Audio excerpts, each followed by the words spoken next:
This is the thing about Abraham, because when God told Abraham to leave his house and go to a promised land, what was that promised land? Let's go to Hebrews 11 from verse 8 to 10. By faith, Abraham obeyed when he was called to go out to a place that he was to receive as an inheritance. And he went out, not knowing where he was going. By faith, he went to live in the land of promise, as in a foreign land, living in tents with Isaac and Jacob, heirs with him of the same promise. For he was looking forward to the city that has foundations, whose designer and builder is God.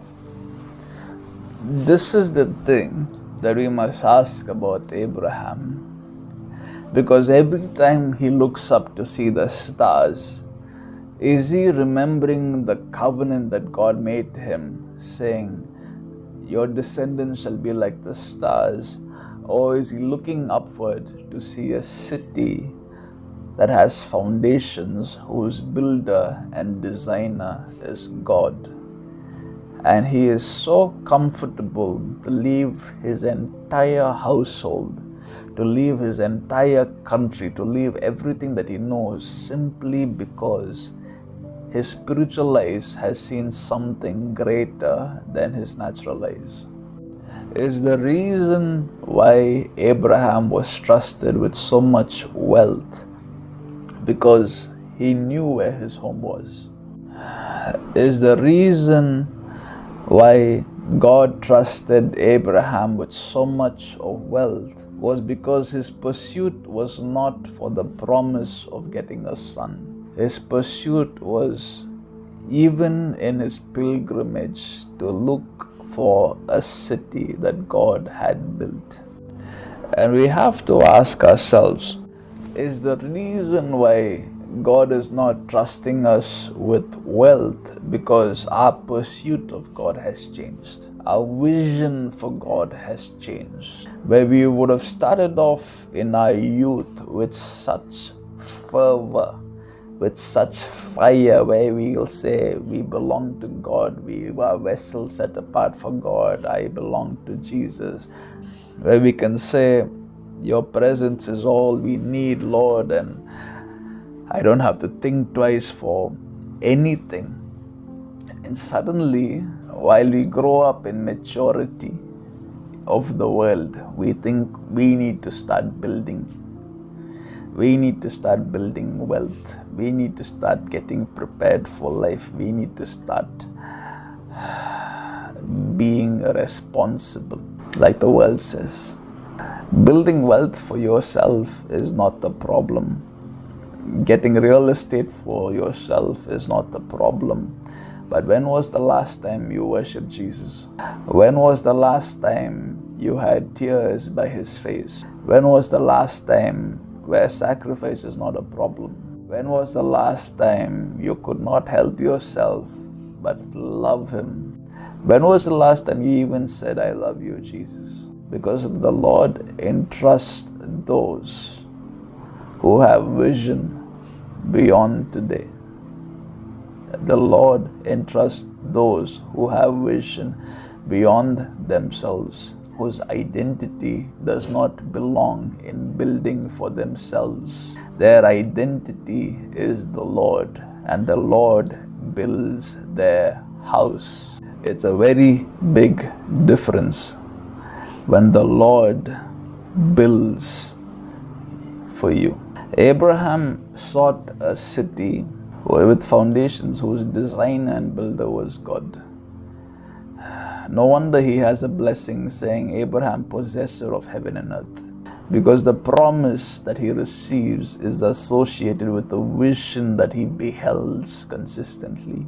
Is the reason why we don't have things work out consistently, because our vision is very temporal, because we have limited vision, and not live life with the understanding that our Lord is coming back soon. Because for those who are set apart for him and those who are consecrated to him, and those who are the sacred vessels by the ark of the Lord, who are the greater light, them he positions to be spirits that govern over territories, including territories of wealth.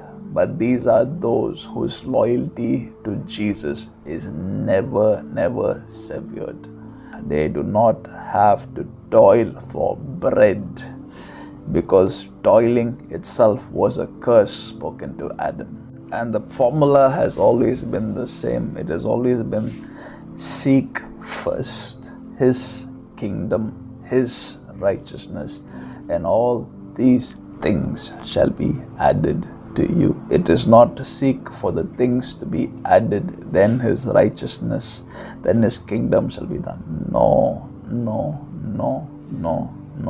So for some of you, when you start beginning your assignments with God, when you start focusing on building His kingdom, He'll build your business. That's when your altars begin to work. That's when your sacrifice reaches His nostril. It begins by you opening your mouth and being the greater light in the city. It begins by not allowing yourself to be influenced by those who are dark, but by you standing by yourself as the greater light and say, hey, I belong to Jesus. Do you? And if they continue to remain in darkness, you just say bye-bye. I don't know about you, but there's a city that is coming that I am a part of. I don't know about you, but my master is coming back. My lover is coming back. My Jesus is coming back. My eyes are on Him, and He gives me the grace to keep burning bright today.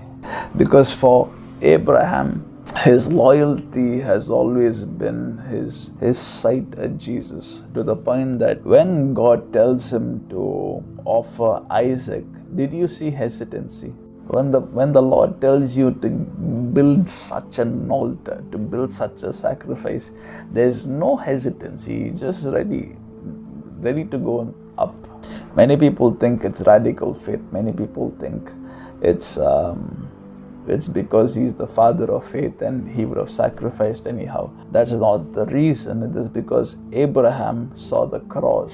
Abraham saw the resurrection. In his vision of looking at the city, he was able to see Jesus. He was able to see the cross, and he knew even if Isaac is sacrificed, he will be resurrected. There is such confidence in his spiritual sight. There is such confidence in his God. In John chapter 8 verse 56. Your father Abraham rejoiced to see my day, and he saw it and was glad. He saw it and was glad. Abraham saw what Jesus did. He saw the days of Jesus and was glad. Meaning, this man of God before the law saw Jesus. This man of God before the Old Testament came saw what Jesus did. He saw the cross, he saw the resurrection. So this man of God knew, even if I lay Isaac down, he will be resurrected in the Lord's day. And you have to know, this man's decisions, this man of God's decisions, all of his life's decisions was fully altered by these two main things: what he saw, Jesus, and the city that he saw. Everything that he decided, these two things were at the center. See, there are some prophets who speak prophetic words. There are some prophets who speak names. There are some prophets who speak bank accounts. There are some prophets who speak your addresses. But there are some prophets who in dimensions and eras before see Jesus. There are some prophets who function by seeing a city. Such prophets are friends of God.